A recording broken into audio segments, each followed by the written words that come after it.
Buenas noches.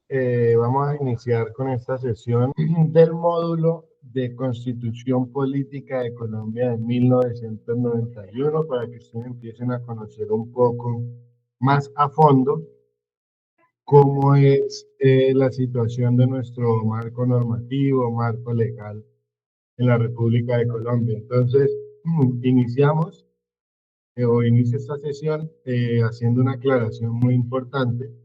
Y es que la Carta Magna del 91 establece muchos derechos, pero también, y de manera muy innovadora, compromete a sus ciudadanos con muchos deberes que deben ellos cumplir para que la realización de todas estas nuevas metas que buscaba, pues pudieran ser realmente efectivas. Entonces vamos a iniciar un poco con lo que serían los antecedentes históricos de lo que es una constitución política para que ustedes entiendan.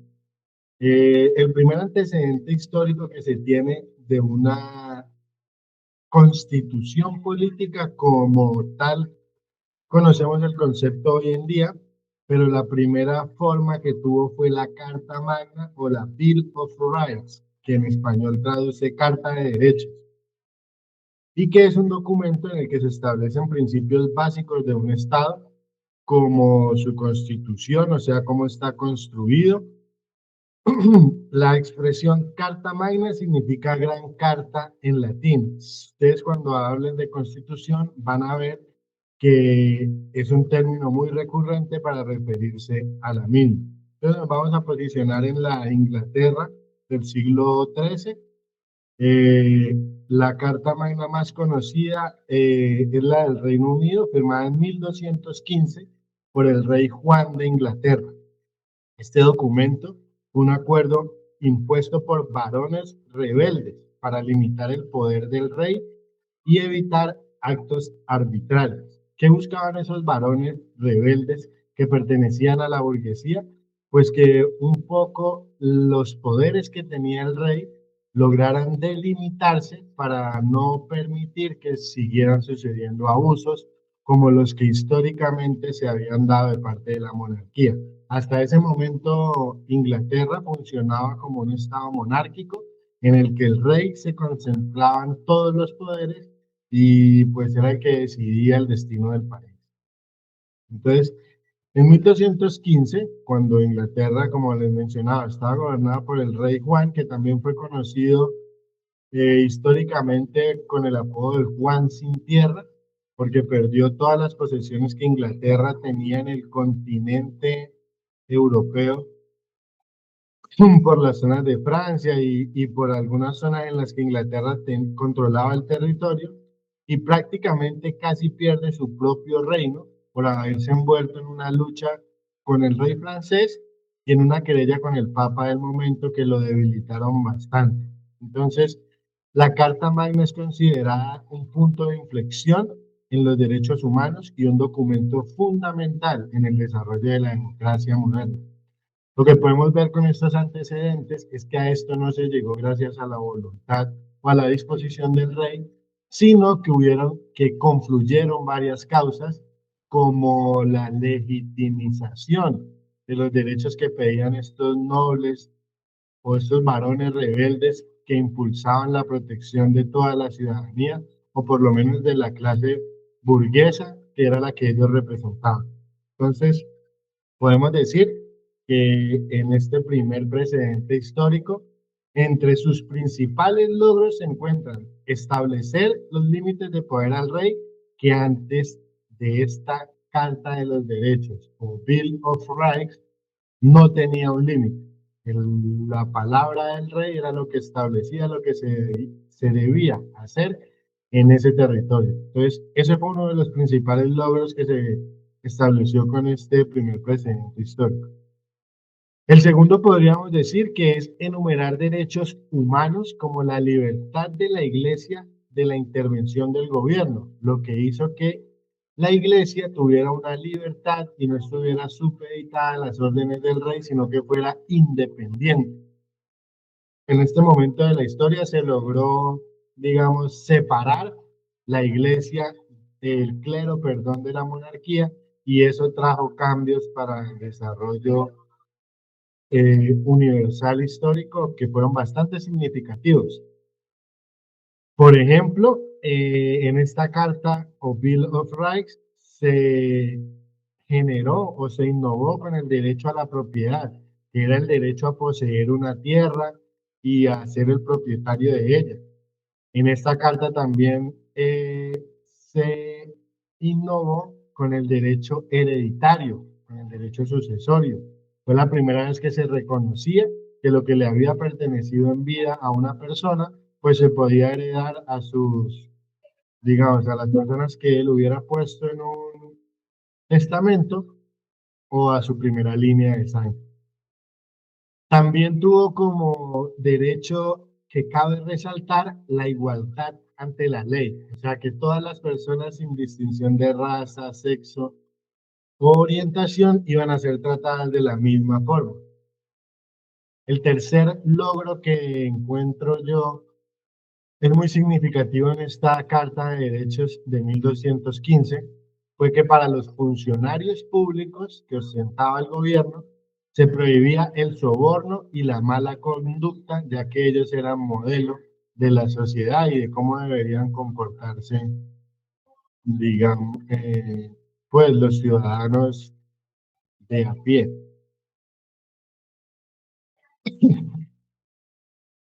Ese sería el primer precedente histórico, pero hay un segundo precedente histórico que también es muy importante y es la Revolución Francesa, porque la Revolución Francesa tuvo como resultado la primera constitución escrita de la historia de Francia, que fue promulgada por la Asamblea Nacional Constituyente el 3 de septiembre de 1791 y aceptada casi que de manera obligada por el rey Luis XV, que también fue denominado el Rey Sol, porque él manifestaba que una frase muy famosa que reza, el Estado soy yo, o sea que concentraba todos los poderes de Francia en su persona y con esta constitución de 1791, pues se empezaron a dar reformas que fueron muy significativas y que sirvieron de ejemplo para las demás naciones y estados que estaban próximas o que en ese momento estaban naciendo. Entonces,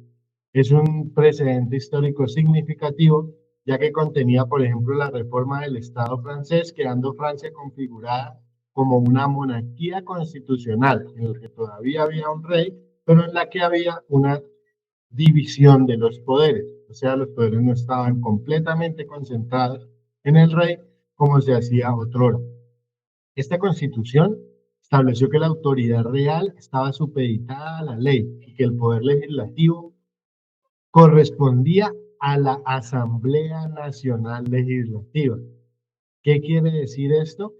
Que el rey estaba supeditado a las leyes y que el poder de hacer las leyes le correspondía a la Asamblea Nacional que se había constituido y que estaba conformada por distintos sectores de la población y de los niveles sociales y económicos de la nación francesa. Esta constitución garantiza como derechos naturales y civiles que todos los ciudadanos puedan ser admitidos a los puestos y empleos sin otra distinción que la de las virtudes y los talentos. Esto quiere decir que con esta constitución se introdujo el concepto de la meritocracia para ocupar los puestos del Estado y entonces ya no era directamente que se delegaba a un funcionario, sino que el ciudadano que fuera más apto para desarrollar esa función, pues era el que tenía el mérito o el derecho por virtud de ejercer. Eso hacía que todas las contribuciones sean distribuidas entre todos los ciudadanos de forma igual en proporción a sus facultades. Eh, eso para significarles la importancia o para que ustedes conozcan un poco acerca de cómo pudimos llegar a esta constitución de 1991, porque ha sido un camino largo. No es que en ese año nos inventáramos de un momento a otro una constitución, sino que esto ha tenido unos precedentes históricos que han sentado bases en la historia universal y que ahora vamos a traer a colación a nuestra particularidad propia, que es la historia constitucional, pero de la República de Colombia. Entonces, aquí como pueden ver en la diapositiva, la historia de la Constitución de 1991 reemplazó la de 1886, aunque a su vez había reemplazado una que también era anterior y era conocida como la Constitución de Río Negro, pero no nos vamos a ir tan atrás porque el efecto que vamos a estudiar es la del 91. Siendo promulgada tras un proceso constituyente iniciado en 1990, este nuevo marco legal surgió en medio de un contexto de violencia y desconfianza institucional con el objetivo de establecer un Estado más democrático y participativo. Antes de que nos adentremos al contexto político y circunstancial de 1991 en Colombia, quiero darles a conocer un poco ese precedente constitucional que teníamos inmediatamente anterior, que era la Constitución Política de Colombia de 1886, y que fue la Carta Política Nacional que rigió el ordenamiento jurídico de Colombia desde finales del siglo XIX hasta finales del siglo XX, o sea, desde el 1886 hasta 1991, ya casi llegados a los años 2000. Esa constitución de 1886 fue promovida por Rafael Núñez, que era el presidente de la República, y fue su principal redactor el político y escritor Miguel Antonio Caro, quien, como ustedes conocen, es uno de nuestros próceres de la historia nacional durante el periodo histórico conocido como la Regeneración. Esa constitución de 1886 estaba orientada principalmente por los principios ideológicos conservadores. Esto es una observación muy importante que quiero hacerles, porque me parece muy importante que ustedes puedan ver cómo los principios que orientan una constitución hacen que se dirija hacia un Estado proteccionista o garantista. Entonces, vamos a ver. Fue proclamada el 5 de agosto de 1886 y depuso la Constitución de 1863. Solo 23 años antes, el Partido Liberal había hecho una constitución que fue derogada con esta constitución de 1886, que es de la que estamos hablando. Entonces hubo un cambio y ya no tenía un carácter liberal, sino que tenía un carácter un poco más conservador. Esta constitución creó un Estado unitario, digamos que eliminó las dudas que habían entre el centralismo y el federalismo y hizo que el administrador en el aspecto social y económico fuera el Estado de manera unitaria. También convirtió lo que anteriormente en la Constitución de Río Negro había sido un Estado muy liberal en un Estado sumamente confesional, al considerar la fe católica como la religión oficial, y estableció el periodo presidencial en 6 años. Esto es muy importante analizarlo desde un aspecto ideológico, porque como se pueden dar cuenta, a partir de 1886 la Iglesia tuvo un espacio y un poder más importante dentro de lo que fue el Estado organizado como república en nuestra nación, en nuestro territorio, en nuestro país. También se reemplazó el sistema federal al haber establecido a los departamentos como forma de administración territorial del país. ¿Cuáles fueron las principales características de esta Constitución de 1886? Pues que, por ejemplo, nuestro país pasó de llamarse Estados Unidos de Colombia al nombre que tenemos en la actualidad y que tenemos desde 1886, que es República de Colombia. Una segunda característica importante de esta Constitución de 1886 fue el cambio de sistema federal a una estructura centralista que tornó a los estados soberanos en departamentos, y esto hizo que se dividieran los departamentos a su vez en municipios, tal como administrativa y políticamente estamos divididos a día de hoy. El presidente de Colombia que estuviese en cargo ese año nombraba a los gobernadores de los departamentos. Los gobernadores de los departamentos nombraban a los alcaldes de las capitales y los alcaldes de las capitales nombraban a los alcaldes de los recién creados municipios en esta Constitución de 1886. O sea, la forma de elección no era como se desarrolla hoy en día, que se hace mediante elección popular, sino que era mediante el designio del gobierno de turno.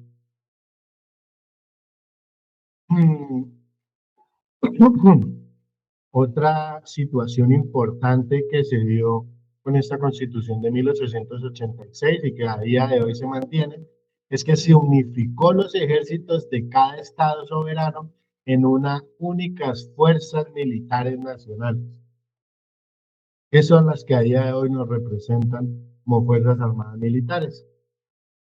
Se restauró algo que se había abolido y fue la pena de muerte en toda la República, que exceptuaba únicamente a los delitos políticos de su aplicación.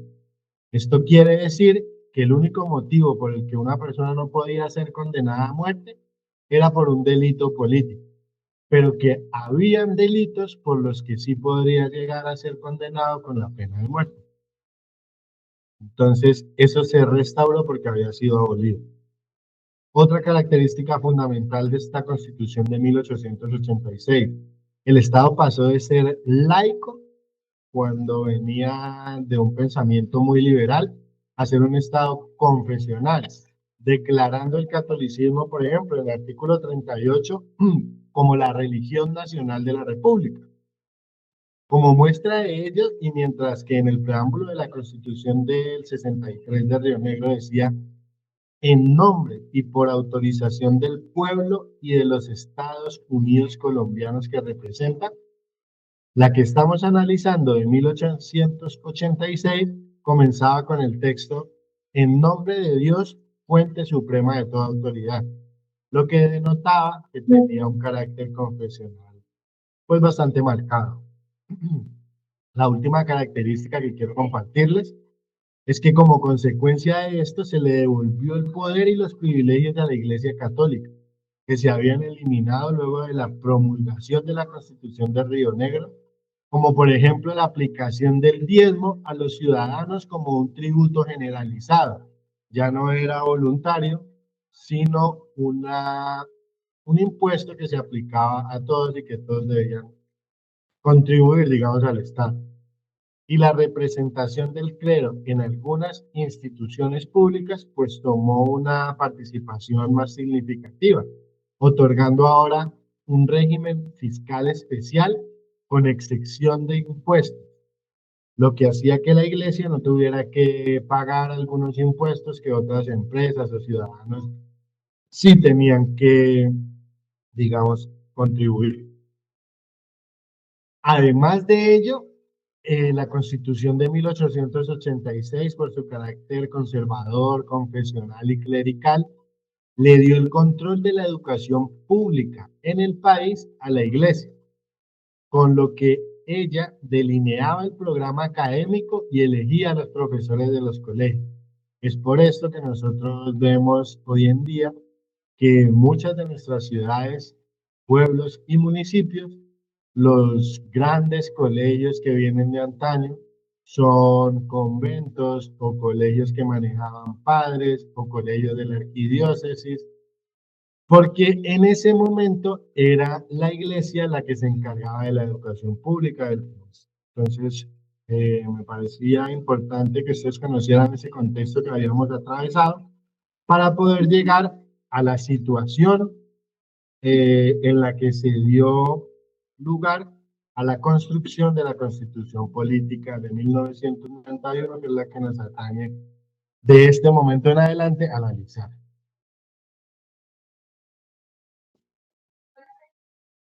Para ello es muy importante comentarles que el contexto político en Colombia en 1991 era un contexto bastante particular, era un contexto bastante único, era una realidad bastante difícil la que se estaba viviendo en esos momentos en nuestro país, pero con todo y eso logramos unir fuerzas, logramos unir sectores políticos, logramos unir voces y logramos establecer la Asamblea Nacional Constituyente que dio origen a esa constitución que hoy en día nos rige.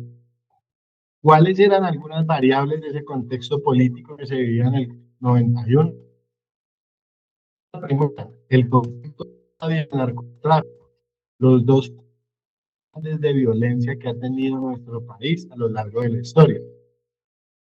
Para esa época el país enfrentaba una fuerte crisis de seguridad debido al conflicto armado interno y el poder de los carteles del narcotráfico como el del Medellín, liderado por Pablo Escobar, quien hoy en día es conocido mundialmente y desafortunadamente Colombia relacionada a él por estas situaciones de narcotráfico.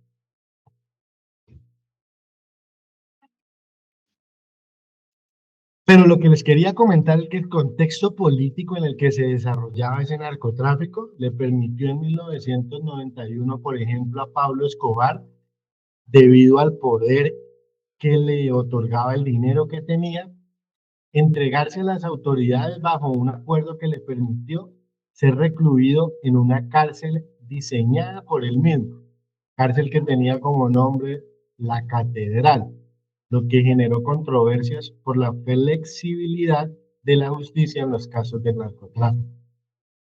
Imagínense ustedes que el narcotraficante más poderoso puede hacerse su propia cárcel y que cuando el Estado colombiano no quiera que continúe ahí, vaya a detenerlo y como es su propia cárcel, pues pueda él darse el lujo de escaparse. Ese era el contexto político que vivíamos en Colombia con relación al narcotráfico en 1991. Estaban permeadas todas las instituciones.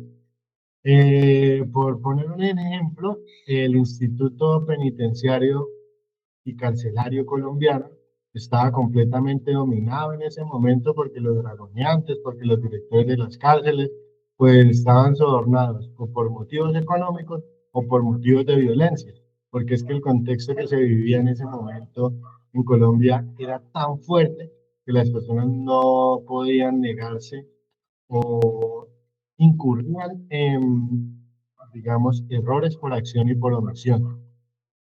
La segunda situación o la segunda variable importante que quiero significarles del contexto político en Colombia en 1991 fue la apertura democrática que vivió el país con los procesos de paz que pudieron llegar, digamos, a un feliz término porque terminaron con la dejación de las armas de grupos armados que estaban al margen de la ley, que habían ocasionado, que tenían bastante influencia en zonas que estaban apartadas de las que el Estado colombiano tenía mayor control.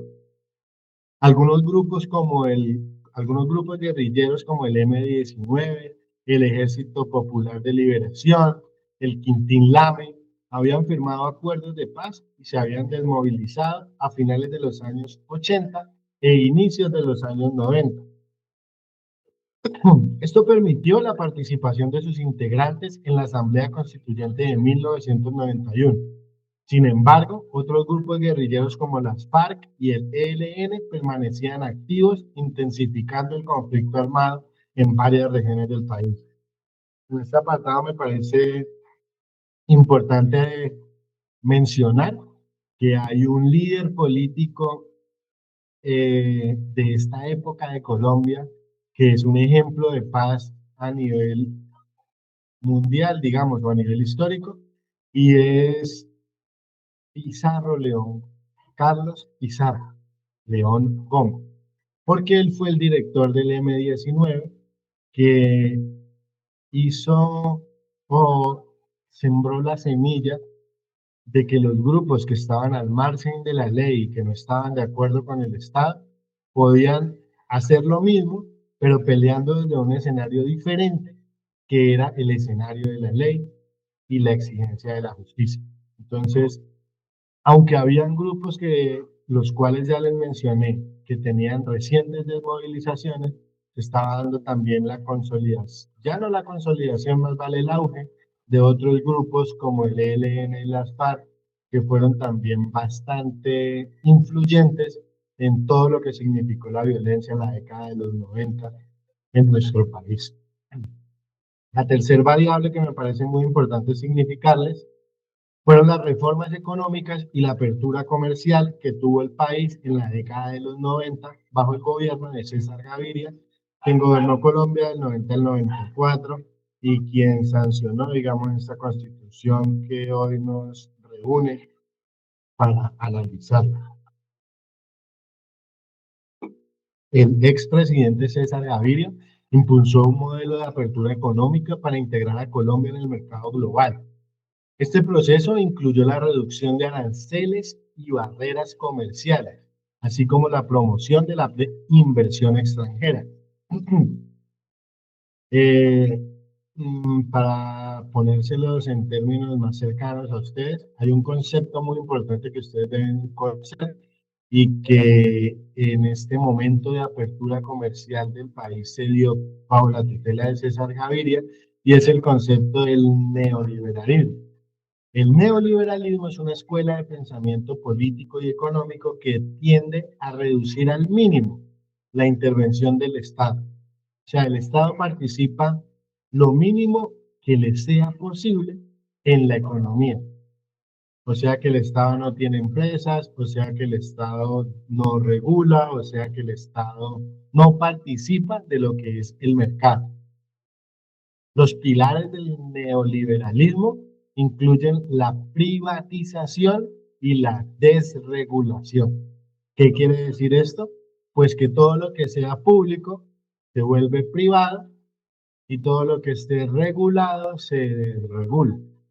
En la década de los 90, bajo la tutela de César Gaviria, vivimos la venta de muchas empresas públicas que pasaron a ser propiedad de empresas privadas. Esa fue una variable muy importante que generó también toda una ola de rechazo de parte de la ciudadanía y que digamos que concluyó en todas las causas que tuvo la Asamblea Nacional Constitucional del 91. La última variable de este contexto político del 91 fue la crisis política que existía en esa década y la debilidad institucional. La violencia política en Colombia continuaba afectando al país y se vivía una violencia intensa y nunca antes vista.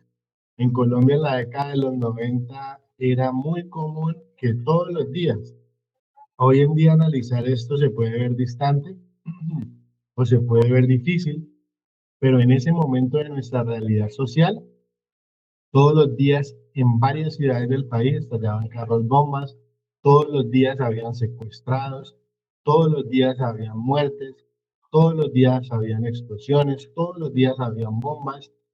La realidad política y la realidad de violencia política que vivía el país era una situación que pues lo llevó a tener que tomar decisiones para poder proteger de manera más efectiva a su ciudadanía. Porque pues en ese momento, tal vez no con mucha diferencia de a día de hoy, se asesinaban líderes sociales, políticos, sindicalistas, ministros de justicia, ministros de cualquier cartera. Algunos partidos tradicionales como el liberal y el conservador estaban enfrentando una crisis de legitimidad porque venían gobernando desde hace varias décadas y la ciudadanía no se sentía representados por ellos en lo que respecta a la protección de sus propios derechos, situación que generaba pues la rebeldía o el levantamiento de la población civil o social. El narcotráfico y la corrupción debilitaron las instituciones estatales generando desconfianza también dentro de la ciudadanía, porque los narcotraficantes, como enviaban la droga al extranjero, entonces contaban con un capital muy alto y podían darse el lujo de sobornar policías, jueces, cualquier institución de las que el Estado gobierna, y eso hacía que la ciudadanía pues se viera o se generara en ella una desconfianza que no es natural ni sana para ninguna democracia. Ese era el contexto que vivíamos político en 1991, que fue el año en el que se declaró esta nueva carta, digamos, política. ¿Cuál era el objetivo de esta nueva Carta Magna? Principalmente, y en esto quiero nuevamente resaltar, es darnos derechos y deberes, porque es cumpliendo ese equilibrio que podemos lograr o tener una sociedad justa.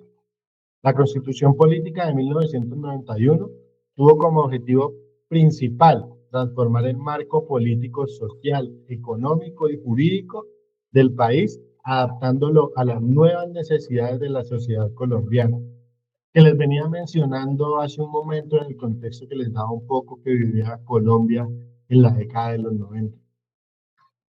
Sus objetivos más importantes o los que buscaban más proteger esta constitución fueron fortalecer la democracia y la participación ciudadana. Esta constitución garantiza un modelo democrático inclusivo, ya que promueve la participación activa de los ciudadanos en las decisiones públicas. Por ejemplo, les voy a dar ejemplos prácticos de cómo hizo que la participación ciudadana fuera real y efectiva. De esta manera, estableció mecanismos como la acción de tutela, que es una acción ágil, rápida, es un mecanismo expedito en el que usted se comunica con la justicia o accede a la administración de justicia solicitando que le proteja un derecho fundamental, porque no para todos los derechos es la tutela, pero que le proteja un derecho fundamental. Ya más adelante vamos a ver qué son y cuáles son los derechos fundamentales. Y esto hace que cada ciudadano pueda garantizar la protección real y efectiva de sus derechos. Entonces, la acción de tutela fue uno de los mecanismos más significativos, pero también creó mecanismos de participación ciudadana como el referendo, el plebiscito, la consulta popular, el cabildo abierto, el derecho de iniciativa legislativa para fortalecer la participación que como ciudadanos debemos tener todos y que es lo que buscaba o que tenía como objetivo esta nueva Carta Magna. Su segundo objetivo principal, digamos, fue proteger los derechos fundamentales y colectivos, ya que buscaba ampliar y garantizar los derechos fundamentales de los ciudadanos. ¿Y cuáles son esos derechos fundamentales? Pues los derechos sin los que un ciudadano no podría existir o por lo menos no podría hacerlo de manera digna. Derechos como la vida, la libertad, la igualdad, la dignidad humana y la educación fueron enmarcados dentro de esta generación de derechos fundamentales. También era un objetivo reconocer derechos económicos, sociales y culturales como la salud, la vivienda y la seguridad social para todos y cada uno de los ciudadanos en esa Carta de 1991. Y también buscaba crear mecanismos de protección inmediata que salvaguardaran los derechos fundamentales frente a esas posibles violaciones que ya se habían venido presentando en el pasado. El tercer aspecto que es importante resaltar, o el tercer objetivo que tenía esta constitución política, era reconocer la diversidad étnica, cultural y territorial. Pues resulta que en Colombia somos un país pluriétnico y multicultural. ¿Qué quiere decir eso? Que aunque nos reconocemos como una república unitaria, dentro de nuestro territorio existen diferentes lenguajes, existen diferentes costumbres, existen diferentes gastronomías, existen diferentes tipos de comportamiento que aunque nos diferencian, también nos hacen reconocernos dentro de esa diversidad étnica que existe en el mundo. Entonces, le permitió a Colombia reconocerse como una nación pluriétnica y multicultural, dando visibilidad también y derechos a los pueblos indígenas y afrodescendientes. ¿Y por qué a los pueblos indígenas y afrodescendientes? Pues porque son los que históricamente habían sido mayormente violentados, tratados con desigualdad, son las poblaciones que históricamente han sido mayormente vulnerados en sus derechos. Entonces, reconoció esa desigualdad e hizo que en adelante se protegiera de manera especial a esos grupos que habían sido desfavorecidos. Hay un principio fundamental del derecho que reza: hay que dar trato igual al igual y trato desigual al desigual. Lo que quiere decir que una persona que está en igualdad de condiciones no necesita una especial protección, pero una persona como un negro, un indígena o una mujer que ha sido históricamente vulnerada, pues necesita un trato desigual para lograr esa igualdad real ante la ley y ante la ciudadanía. El cuarto objetivo de esta nueva Carta Magna era garantizar un Estado social de derecho, que es un concepto muy profundo que no nos vamos a detener ahora a analizar, pero que reconfigura a Colombia como un Estado social de derecho centrado en la protección de los derechos humanos, la justicia social y la igualdad. Equilibra las relaciones entre los tres poderes, el ejecutivo, el legislativo y el judicial, garantizando su independencia y promoviendo la descentralización, como ya habíamos mencionado anteriormente, que administrativa y políticamente estaba dividido. El quinto objetivo de esta Carta Magna era modernizar la justicia. Creó la Corte Constitucional para garantizar la supremacía y la defensa de esa constitución que nacía. Amplió el acceso a la justicia y fortaleció la administración judicial para que se garantizara su eficacia y su transparencia. Como les comentaba, veníamos de un contexto social y político muy violento, entonces la justicia había sido grandemente permeada por el narcotráfico, por la corrupción, y esto hacía que se viera la necesidad de crear una corte constitucional que juzgara el comportamiento de precisamente esa administración judicial que el Estado estaba desarrollando. Otro objetivo muy importante fue promover la paz y la reconciliación nacional, reconociendo la paz como un derecho y un deber de obligatorio cumplimiento. Eso es muy importante que ustedes lo sepan, porque para todos los ciudadanos que habitan el territorio colombiano, la paz es un derecho que tienen ellos de gozar, pero también es un deber que se comprometen a cumplir cuando están sobre nuestro territorio o cuando desean hacerlo. Esta Constitución establece lineamientos para la resolución pacífica de conflictos y sienta las bases jurídicas para futuros procesos de paz. Hay un apartado muy importante que quiero significarles de esta Constitución y es que creó una alternativa muy importante para solucionar los conflictos que se presentaban entre la ciudadanía. Y fue una figura jurídica que se denominó mecanismos alternativos de solución de conflictos, entre los que se encuentran la conciliación, el arbitraje, la mediación, y en la que dos ciudadanos que tengan un desencuentro o un inconveniente o un problema legal o civil, pueden sentarse y discutirlo, llegar a una conciliación mediante el acuerdo de ellos dos, con un tercero que sea mediador o con la ayuda de un árbitro, que es una figura jurídica que también creó esta Constitución y que permitía descongestionar un poco la administración de justicia ordinaria. Eso es importante tenerlo en cuenta porque de esa forma también se le daba participación a la ciudadanía en lo que respecta al poder judicial. El último objetivo que tenía esta nueva Carta Magna era fomentar el equilibrio económico y la justicia social, pues en nuestro desarrollo como nación, el equilibrio económico no era algo que se hubiera visto y la justicia social no era algo que se estuviera dando dentro de la realidad social.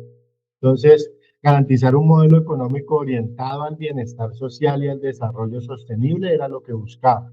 Promover la equidad en la distribución de la riqueza, garantizar la protección laboral. La Constitución de 1991 es una constitución muy garantista que busca siempre estar al favor del más desfavorecido. Garantizó también la protección laboral y fortaleció los derechos de los trabajadores, los derechos económicos, sociales y laborales, pues tuvieron una solidificación muy importante, hicieron que fueran irrenunciables, o sea que un trabajador no puede renunciar a sus derechos laborales, un trabajador en Colombia no puede renunciar a sus vacaciones, un trabajador en Colombia no puede renunciar a sus pagos de horas extras, porque reconoce la Constitución que se los ha ganado por el hecho de haber trabajado y de estar orientada hacia la búsqueda del bienestar social. Los trabajadores pues, son los que conforman esa sociedad que tanto busca proteger la Constitución. En resumen, la Constitución de 1991 buscó construir un marco legal que respondiera a las demandas sociales de equidad, justicia y participación, marcando un antes y un después en la historia política de Colombia. Su propósito era abordar las profundas desigualdades y los problemas estructurales que habían afectado al país durante tantas décadas, porque como vimos, la constitución que teníamos en 1990 venía de un siglo antes. Entonces, buscaba la sociedad dar un cambio importante en ese sentido. ¿Cómo está estructurada un poco esta constitución?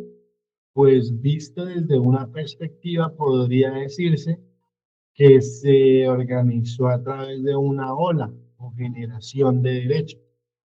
Vamos a analizar esa primera generación de derechos que habla acerca de los derechos fundamentales. ¿Qué son los derechos fundamentales?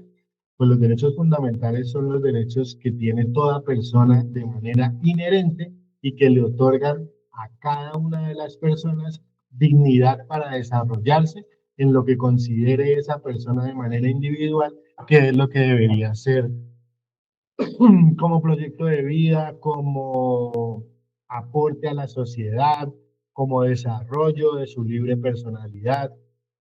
Entonces, dentro de esta primera generación de derechos encontramos, por ejemplo, el artículo 11, que reza de esta manera tan corta: el derecho a la vida es inviolable, no habrá pena de muerte. Recuerden que hace un momento les explicaba que en 1886 la Constitución inmediatamente anterior reestableció la pena de muerte, solamente exceptuando los derechos políticos, pero entonces la del 91 declaró la vida como algo inviolable y la Constitución, que es la que rige todas las leyes que se puedan generar después de ella, manifiesta que en Colombia todos consideramos que la vida tiene un valor supremo, por lo que en ningún caso encuentra justificación en terminar con ella de manera motivada, lo que ocasiona que en Colombia no habrá pena de muerte. Eso creo que ha generado grandes debates a lo largo de nuestra historia constitucional en cuanto a algunos delitos que algunas personas consideran deberían ser tratados con mayor dureza, pero si nos vamos a ver lo que es la protección de nuestros derechos, entonces es donde podemos evidenciar que esta constitución es muy garantista porque pone como valor supremo el de la vida. Y es que la vida es el presupuesto necesario para poder obtener los demás derechos. Es un bien inalienable. ¿Qué quiere decir el concepto de inalienable? que es un bien que no se puede comerciar, que no se puede vender, que no se puede negociar, que no se puede prestar. Mm, es un bien con el que no se puede transigir, es un bien que a usted le pertenece de manera única. La Constitución protege la vida, además de que en el artículo 1 consagra la solidaridad como uno de los postulados básicos del Estado. La Constitución también respeta la autonomía moral del individuo y las libertades y derechos que éste tiene para poder autorrealizarse. Entonces, por ejemplo, en su artículo 13 menciona: todas las personas nacen libres e iguales ante la ley, recibirán la misma protección y trato de las autoridades y gozarán de los mismos derechos, libertades y oportunidades sin ninguna discriminación. Quiero mencionarles que esta constitución está muy inspirada en la Constitución francesa y también en la Declaración Universal de los Derechos Humanos. Por eso este artículo 13 hace que es casi una fiel copia tomada de la Declaración Universal de Derechos Humanos, que también reconoce a todas las personas como libres e iguales ante la ley.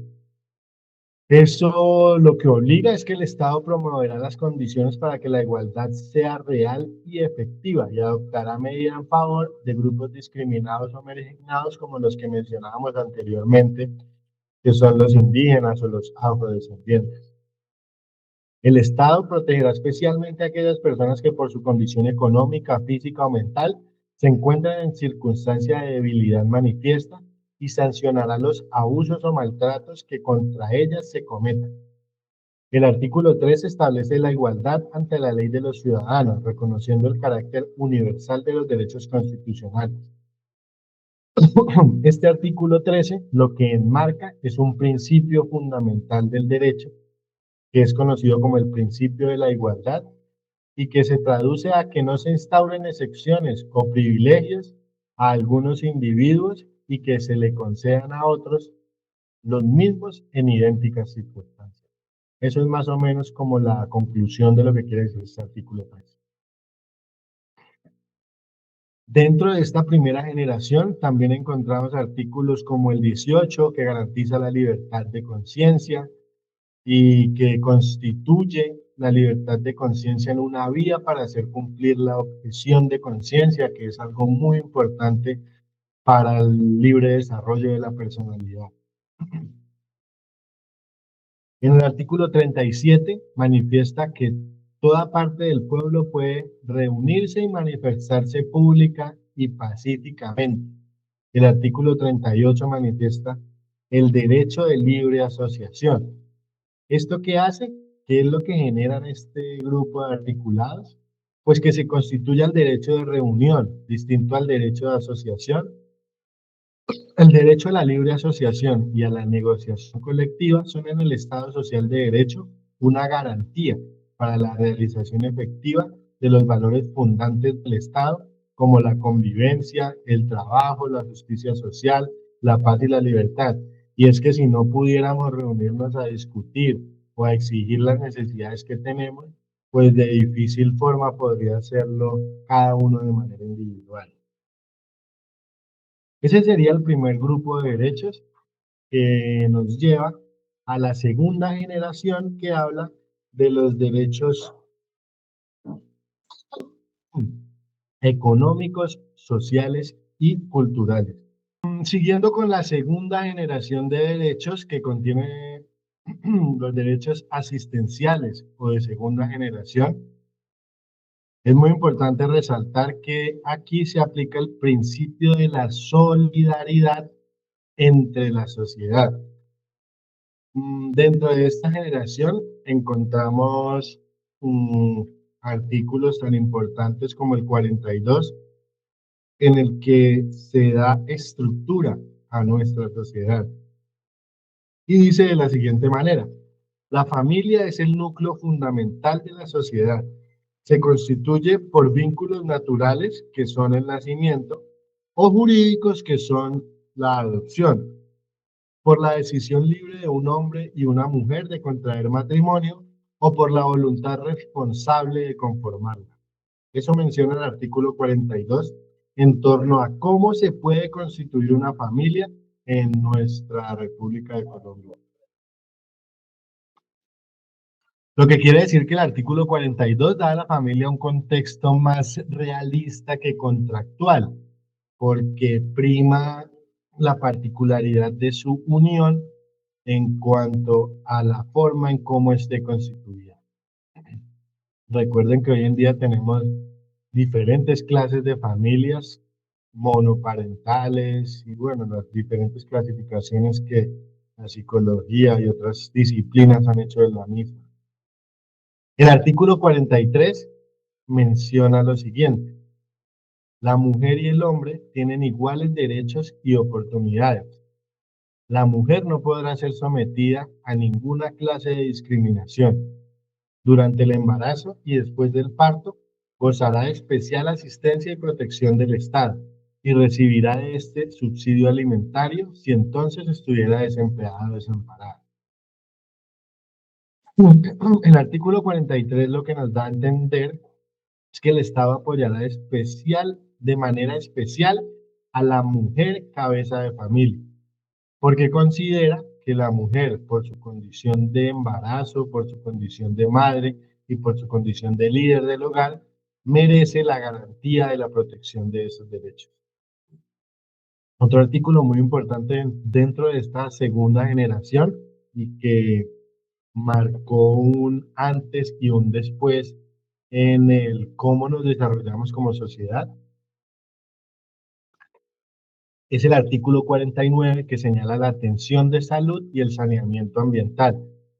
Quiero mencionarles que en Colombia la salud es universal y por el hecho de solamente una persona ser humana, ya recae sobre ella el derecho a la atención en salud. Eso puede parecernos una situación muy naturalizada en Colombia o para los colombianos, pero es una situación que no ocurre en la mayoría de los países. En la mayoría de los países la salud depende o no depende, es un servicio que se presta como todos los demás servicios. O sea que si usted desea acceder al servicio de salud, pues debe cancelarlo para ser atendido y si no puede cancelarlo, pues no va a ser atendido.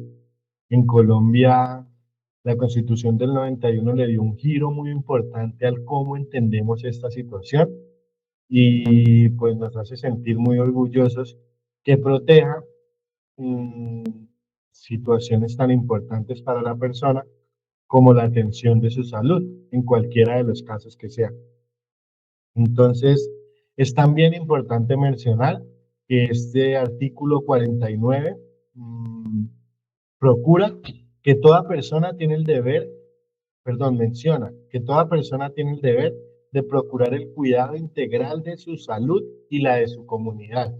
Entonces, como les mencionaba anteriormente, genera o crea el derecho, la universalidad del derecho de atención de la salud, pero también genera el deber de toda persona de procurar el cuidado integral de su salud, de procurar alimentarse bien, de procurar hacer deporte, de procurar recrearse, de procurar cuidarse en la integralidad de lo que pueda representar pues su salud.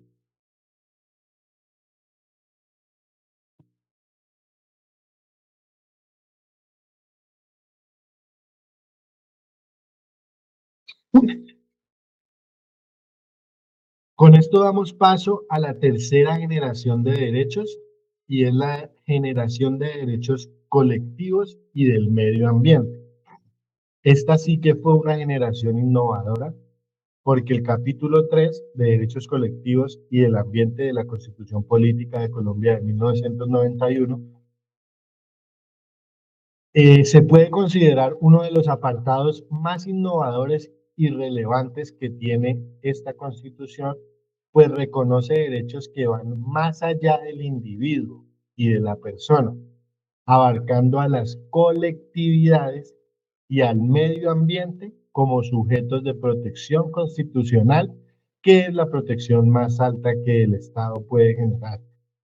Este capítulo establece la responsabilidad del Estado, pero también de los ciudadanos, para garantizar el bienestar colectivo y para preservar el entorno natural. Yo creo que es una obviedad decir que es indispensable la participación, colaboración y protección de todos y cada uno de los ciudadanos en la preservación del entorno natural que nos rodea. Si no participamos todos de la protección del entorno natural, es imposible que se pueda preservar el medio ambiente. Entonces, como les he venido mencionando a lo largo del desarrollo de esta conferencia, nos confiere derechos, pero a la misma vez genera responsabilidades o deberes que hacen que la garantía de protección sea real y efectiva. Esta constitución lo que tuvo de mayor significación fue que nos involucró a nosotros como garantizadores de que se cumpla. Por ejemplo, el artículo 78, que habla de la regulación del control de calidad de bienes y servicios ofrecidos y prestados a la comunidad, pues hace que recaiga sobre el Estado el control, la supervisión de esos bienes y de esos servicios que se le brindan, que se le prestan o que la sociedad compra. ¿Qué es un bien? Pues un bien puede ser material o puede ser inmaterial, como por ejemplo un teléfono móvil, un lapicero, y puede ser, eso sería un bien material. Inmaterial sería el derecho a la propiedad intelectual, cuando usted crea una obra de arte, cuando usted crea un libro, cuando usted tiene una idea que cree que puede capitalizar. Esa protección de esos bienes está a cargo del Estado. Pero los bienes también se pueden clasificar en bienes muebles o inmuebles. Los bienes muebles son los que, como un lapicero, yo puedo transportar de un lugar a otro. Y los bienes inmuebles son los que yo no puedo transportar de un lugar a otro, como una casa, como una finca o como un terreno. Entonces, está en manos del Estado la regulación del control de la calidad de estos bienes y servicios que se ofrecen o que se prestan a la comunidad. En el artículo 79, que forma parte de esta tercera generación, se menciona que todas las personas tienen derecho a gozar de un ambiente sano, así como el Estado tiene el deber de proteger la diversidad y la integridad del ambiente. ¿Cómo? Pues protegiéndolo a través de sanciones a las personas que lo dañen, protegiéndolo a través de la preservación, protegiéndolo a través del cuidado, protegiéndolo a través de la no utilización de prácticas extractivas, protegiéndolo a través de la sostenibilidad a lo largo del tiempo de los recursos naturales renovables y no renovables. Todo eso forma parte de los deberes del Estado que la Constitución de 1991 le otorga en el marco de este artículo 79.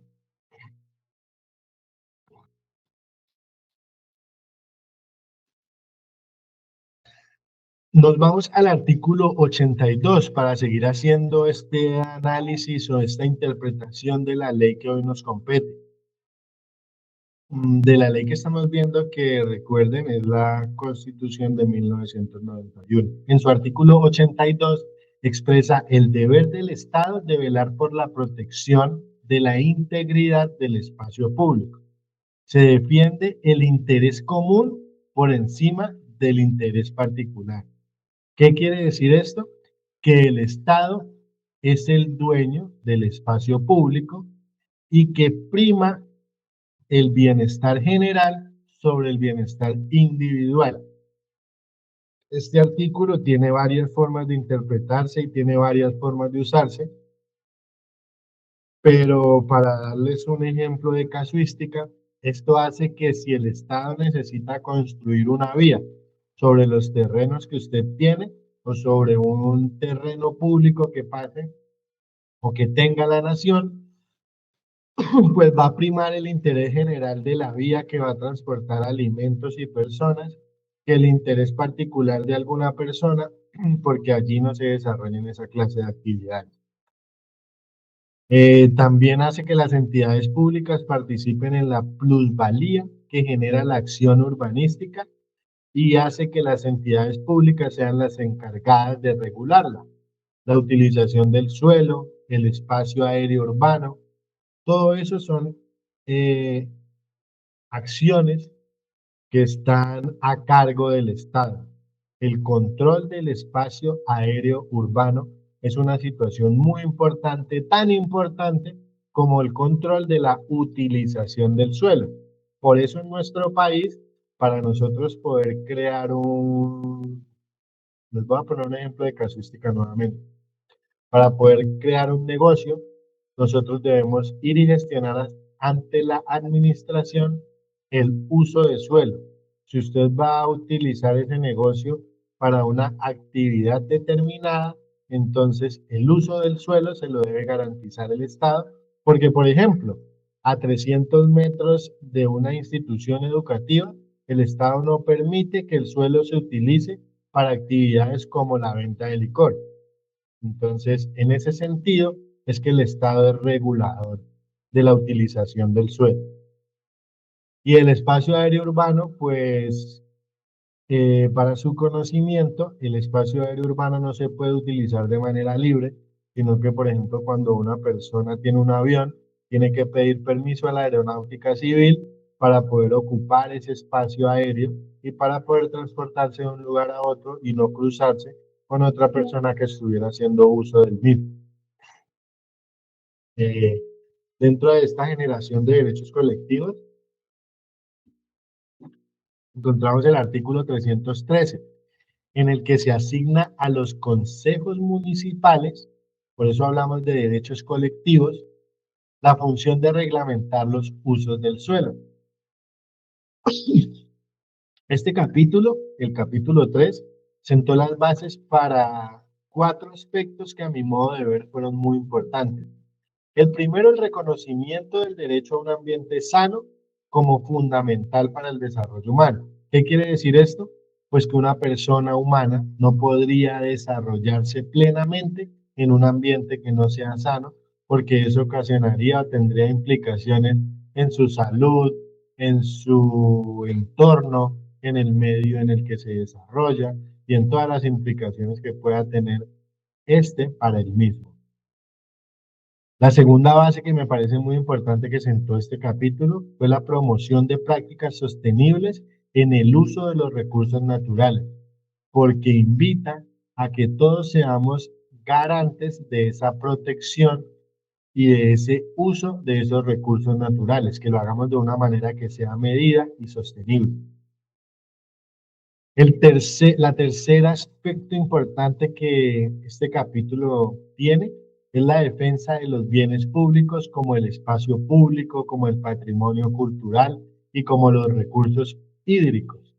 Así como les mencionaba el caso de las instituciones educativas, esta constitución, que es muy garantista también para el medio ambiente, prohíbe que se construya a 300 metros de la ribera de un río, porque la construcción en la ribera de los ríos puede ocasionar deslizamiento de tierras, cambio del curso de las aguas, agotamiento de los recursos de las fuentes hídricas y diversas situaciones que afectan el entorno en el que se desarrollan las sociedades. Y la última base importante de este capítulo fue la creación de herramientas jurídicas, como las acciones populares, para proteger los derechos colectivos de manera más efectiva. Entonces, ese sería una, a manera de conclusión, una forma de entender ese tercer capítulo del que estábamos hablando.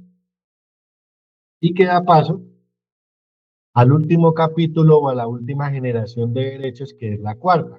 El capítulo cuarto habla de la protección y aplicación de los derechos de la Constitución Política de Colombia de 1991.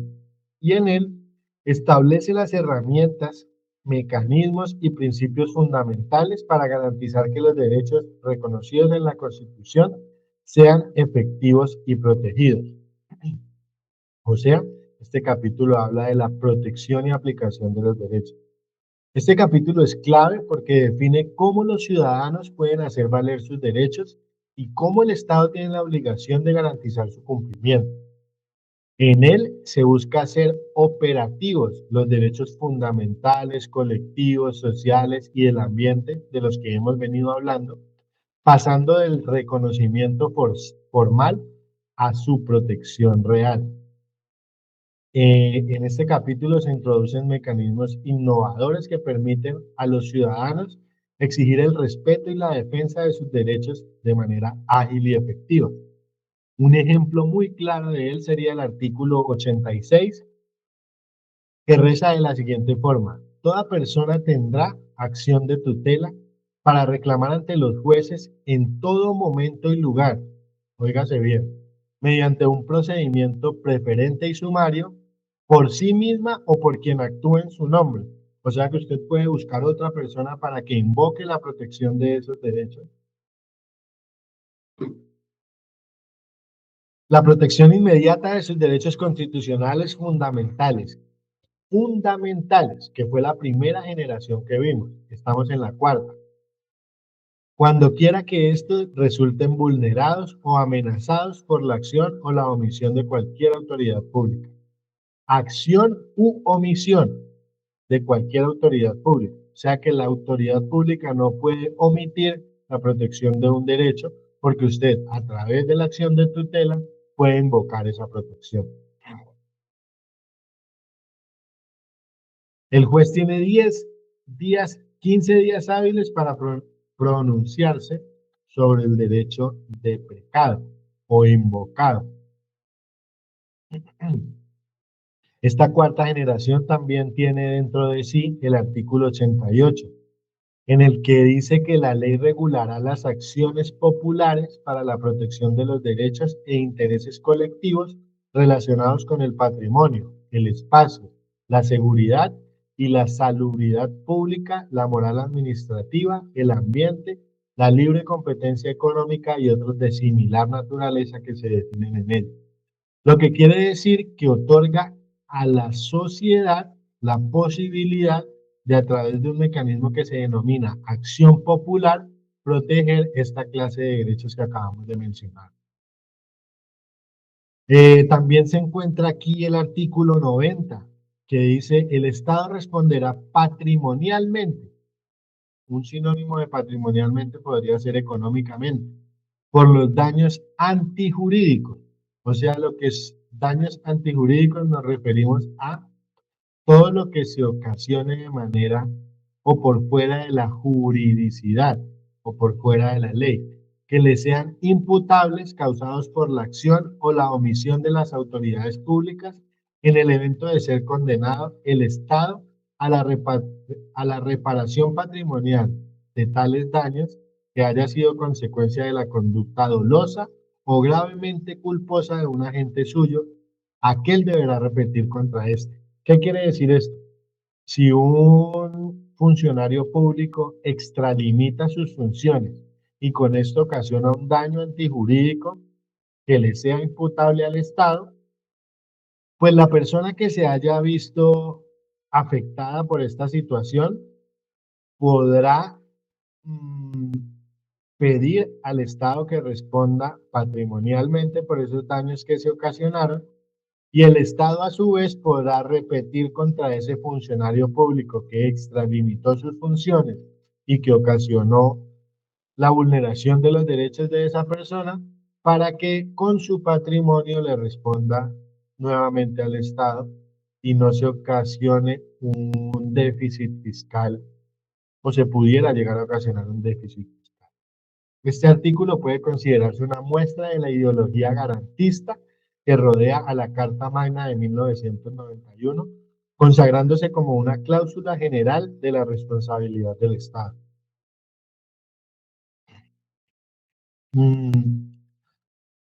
¿Cuáles son las principales herramientas de protección que encontramos dentro de este cuarto capítulo? Pues las que ya mencionamos, que es la acción de tutela del artículo 86, la acción popular que protege derechos colectivos como el medio ambiente, el espacio público, el patrimonio cultural, que está en el 88, la acción de grupo, que es similar a una demanda colectiva y que permite que un grupo de personas que haya sufrido un daño común pueda solicitar una reparación. Esta acción de grupo es útil para abordar problemáticas como desastres ambientales o prácticas empresariales perjudiciales. Por ejemplo, una empresa como Sony, que montó una fábrica en una ciudad de Colombia y que vertía sus desperdicios en una fuente hídrica de un municipio colombiano. Entonces, el grupo de personas que se ve afectada porque haya sufrido un daño en su salud, en su ambiente o en el derecho que considere vulnerado, puede generar una acción de grupo para demandar de manera colectiva a la persona o entidad que haya desarrollado esa práctica y que le sea restaurada o solicitar una reparación por esas acciones que les hayan ocasionado perjuicios. Y por último, el capítulo reafirma que cualquier violación de los derechos puede ser perseguida mediante los mecanismos establecidos en el ordenamiento legal, en el Código Penal, Civil o en las acciones disciplinarias que los funcionarios deben cumplir bajo la ética del desarrollo de su trabajo. Ese sería el cuarto capítulo de la Constitución Política de 1991. Con ese cerraríamos este encuentro que buscaba tener un análisis, digamos, integral de lo que representa este marco normativo que nos rige. Es muy importante que ustedes profundicen en los aspectos que consideren más importantes. Y quisiera cerrar mencionándoles que esta constitución ha sufrido varias reformas constitucionales, valga la redundancia decirlo.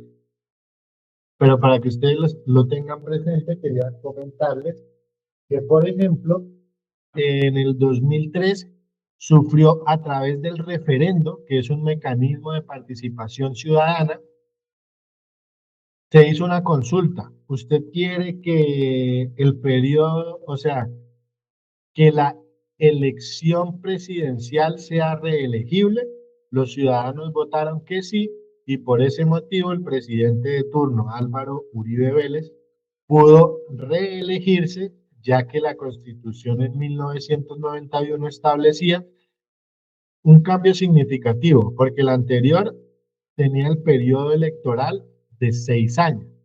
La del 91 la redujo a 4 años y hizo que no se pudieran reelegir de manera sucesiva a los presidentes para evitar algo que sucede cuando esto se da y es la concentración del poder en una persona. Cuando una persona se mantiene en el poder o en un cargo de poder durante mucho tiempo, eso puede dar lugar a que esa persona establezca las políticas que considera de manera unipersonal apropiadas y no involucre varias visiones para que se tenga en cuenta ese aspecto tan importante del que hablábamos que tiene Colombia y tiene toda nación y es la multiculturalidad o la diferencia de visiones y de voces.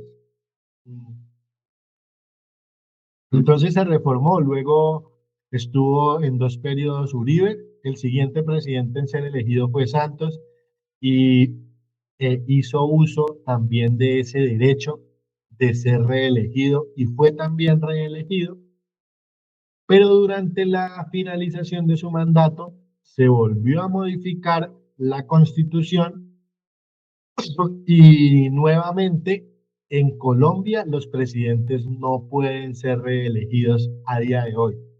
Esa fue una de las reformas que ha sufrido o que ha tenido la Constitución y que quería significarles para que ustedes se den cuenta que esta normativa, aunque nos rige como un marco, también puede modificarse debido a que la sociedad está en constante cambio.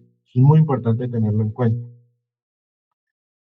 El segundo ejemplo que les quería compartir de reforma constitucional fue la reforma a una ley que es muy significativa y que dice mucho de nosotros como Estado unitario o como nación, y es la política de extradición.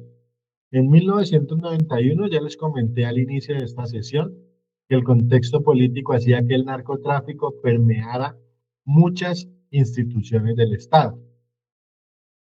Algunos mencionan que eso hizo que se dejara sentado que Colombia no iba a hacer uso del derecho a extraditar a sus nacionales que cometieran delitos en otros países a esos países. Pero en 1993, 2 años después de haberse promulgado, asesinaron al ministro Lara Bonilla, que era el ministro de Justicia, y eso ocasionó que el presidente de turno, de manera urgente y expresa, revocara esa norma y permitiera que la extradición fuera una realidad en Colombia. Y pues a día de hoy tenemos muchos ejemplos de personas que han sido extraditadas a otros países. Tenemos el ejemplo más antiguo de los lugartenientes que tuvo Pablo Escobar, como Tyson, como, los voy a mencionar con los alias, como la Kika, como el Arete. Tenemos también de esa época del narcotráfico de Colombia la extradición de los dos hermanos Rodríguez Orejuela. Tenemos en un poco más contemporánea la extradición de los jefes de los grupos paramilitares como Simón Trinidad, como Salvatore Mancuso.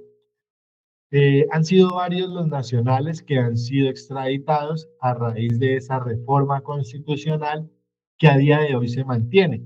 A diferencia del primer ejemplo que les di en el que se estableció la reelección como posibilidad, pero luego se volvió a revocar, la extradición a día de hoy en nuestra República de Colombia se mantiene y a mi modo de ver ha permitido que los criminales que lograban permear todas esas instituciones públicas o estatales, pues hayan tenido una barrera más difícil de franquear porque en otros estados pues no cuentan con, digamos, las conexiones o las posibilidades de permitirse modificar o manejar a su antojo la ley o las instituciones.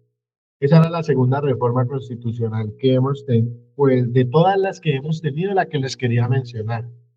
Y con eso cerraríamos esta sesión del análisis normativo de nuestro marco legal, que es la Constitución de 1991.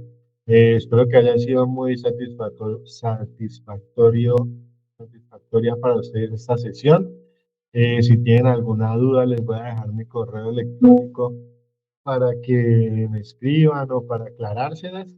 Y espero poder volvernos a ver en alguna oportunidad para que podamos seguir hablando de estos temas tan importantes para nuestro país.